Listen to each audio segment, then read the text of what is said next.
Right, so we've just finished washing our hands, ready to show you how to make your desserts for this evening. Okay, so 2 really simple little recipes, one cooked inside an orange and another good old favourite with a banana.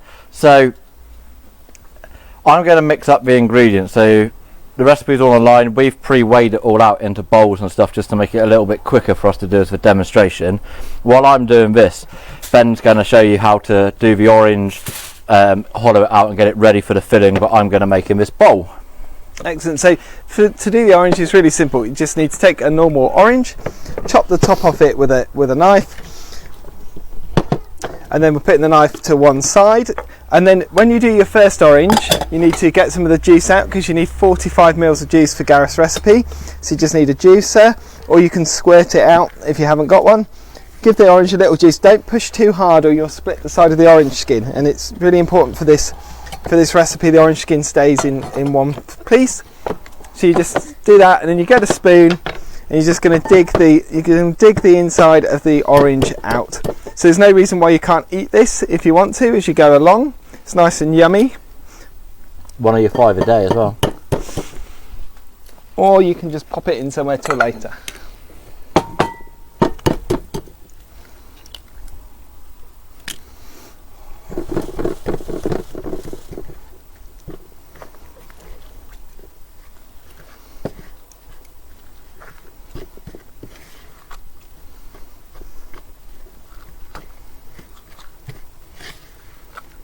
So if you're making this recipe, the recipe we put on the website makes 6, so you need to do this with 6 oranges, but obviously that's 6 portions for 6 people, so you can always make the recipe smaller to do it for less.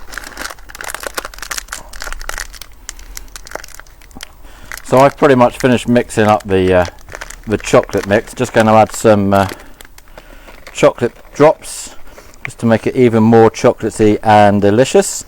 And I'll give it a final mix up, make sure that it's all nicely incorporated, and then we can go ahead and fill up our oranges, get them wrapped up in some foil ready to go in the embers of your fire, or if you're doing it at home, they'll cook just as well in your oven.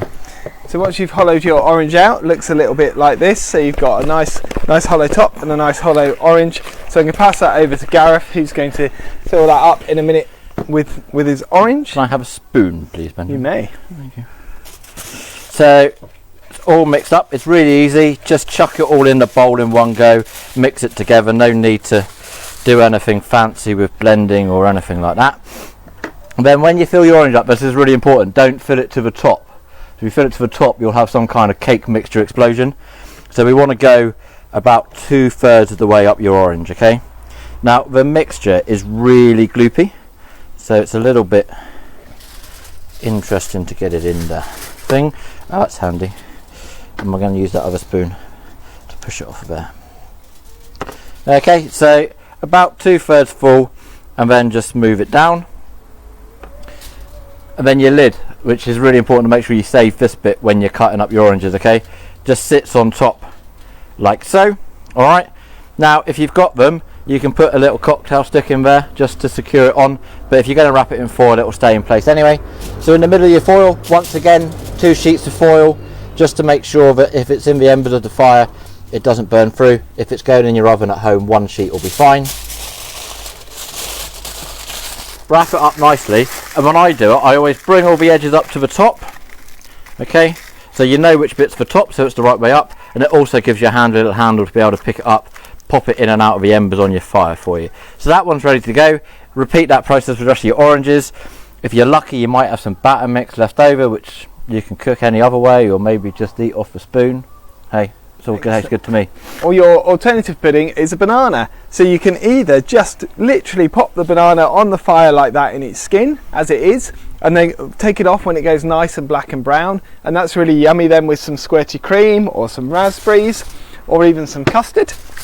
Or what you can do is you can slice your banana like this. So just take the knife, slice it down the middle, be really careful you don't go all the way through, and then you open the banana up and you can put in there some marshmallows. So here's some marshmallow bits that don't want to go in. Just a moment, let's get them in there. They're very sticky marshmallows today. It's a bit warm here on base camp. So some marshmallow in there. Make sure you've got marshmallows later as well for your s'mores, and also some chocolate buttons. So pop plenty of chocolate buttons in because we like our chocolate here. So we pop all our marshmallows in there, our chocolate in there, and then once again I'm going to pass it over to Gareth, and he's going to wrap that up in some foil. So once again we're double sheeting it, okay, and if you wrap it up a little bit like this, you can scrunch the ends up again to give you those nice little handles. Makes it a lot easier to get it in and out of your fire. Alright, but be careful because they will get hot, so you might want a pair of tongs, barbecue type tongs to use to do it. Okay, so they're ready. We can pop them into the embers of the fire. Alright, don't be tempted to take them off too soon because it will take longer to cook than you think, especially this. Okay, so make sure that it's on there for at least 15 minutes or so. Alright, so it's nice and well cooked. Alright, so they just go in the embers of our fire, and that's that, ready to go. Excellent. So we'll see you later this evening for campfire. So we've got campfire at 7:30 this evening, and then at 8 o'clock the brilliant Paul Johnson is joining us to read us a bedtime story for the younger members, and then at 8:30 we've got our quiz. So we'll see you this evening. Enjoy your dinner. We hope you've had a great day so far. See you all later.